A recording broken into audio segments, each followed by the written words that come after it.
Good morning dear students. रजी आज हम हिंदी में करेंगे पाठ नंबर 8 कबूतर और शिकारी। देखो बच्चे, इस पाठ में हमें क्या बताया कि एकता में ही ताकत होती है।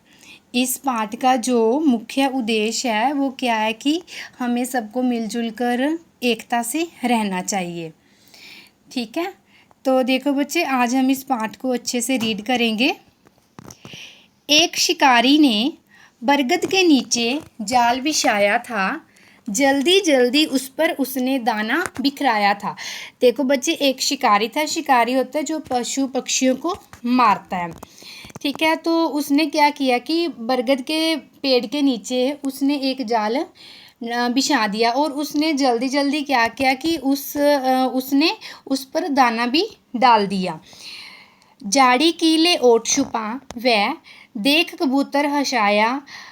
बरगद नीचे दाना देखे मुखिया के मन शक आया। और जो शिकारी होता है वहाँ पे वो दाना डालकर पेड़ के नीचे वो एक जाड़ी की ओट में छिप जाता है और वो कबूतरों को देखकर बहुत खुश होता है। जब जो बरगद नीचे दाना देखे, जब कबूतरों का मुखिया होता है, जब वो पेड़ के नीचे दाना देखता है तो उसके मन में एक शक आता है। बोला, बरगद के नीचे ये दाना कैसे आए है? लगता है यह दाना अपने दुश्मन ने बिखराया है। जो कबूतरों का मुखिया होता है वह बोलता है कि जो बरगद के नीचे ये दाना कैसे आया है? लगता है ये दाना हमारे दुश्मन ने ही डाला है।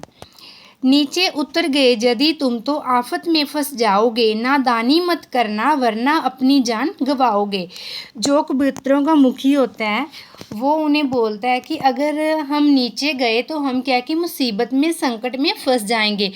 नादानी मत करना वरना अपनी जान क्या है कि गंवा दोगे। पर भूखे होने के कारण बात न मुखिया की मानी। झटपट नीचे उतर गए सब मिलकर बैठे वह नादानी।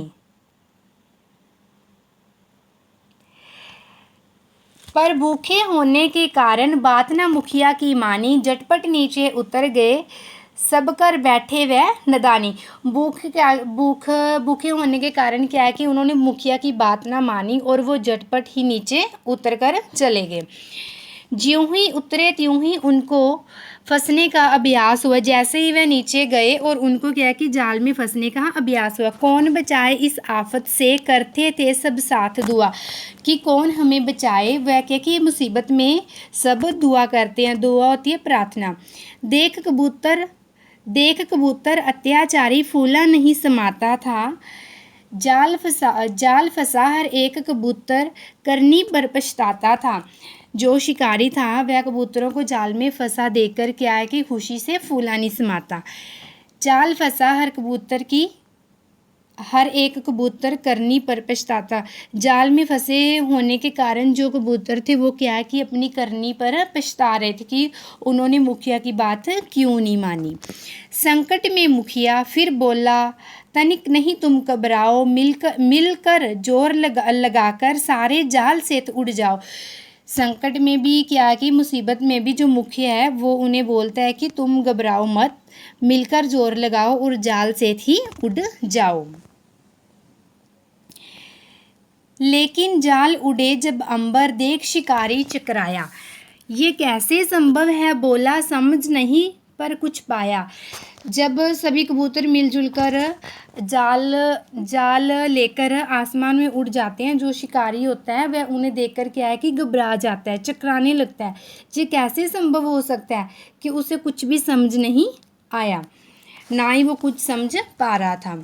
मुखिया उनको लेकर अपने मित्र चूहे के पास गया, जिसने पैने दांतों से वह जाल फटाफट काट दिया। जो मुखिया था उनका, जो कबूतर जाल में फंसे हुए थे उन्हें क्या है कि अपने मित्र चूहे के पास ले गया। तो उसके मित्र चूहे ने अपने दांतों से वह जाल फटाफट काट दिया। माफ़ करें सब मिलकर बोले, मुखिया जी ने माफ़ किया, अब गलती हमसे ना होगी। सबने मिलकर वचन दिया। माफ़ करें कि हमसे क्या है कि गलती हो गई है। वे सभी कबूतर मिलकर बोले कि हमें माफ़ कर दिया जाए और मुखिया जी ने उन्हें माफ़ कर दिया कि हमसे गलती हो गई है, हम आगे से ऐसा कुछ नहीं करेंगे। वो उन मुखिया से क्या है कि वचन देते हैं। बच्चों, तुमने कविता पढ़ ली, सीख जरा अब बतलाओ, पहले सोचो फिर जो समझो, एक दूजे को समझाओ। बच्चे की आपने कविता पढ़ ली है और इससे हमें क्या सीख मिलती है, आप वो बताओ। पहले सोचो फिर जो समझो, तो और एक दूसरे को भी समझाओ।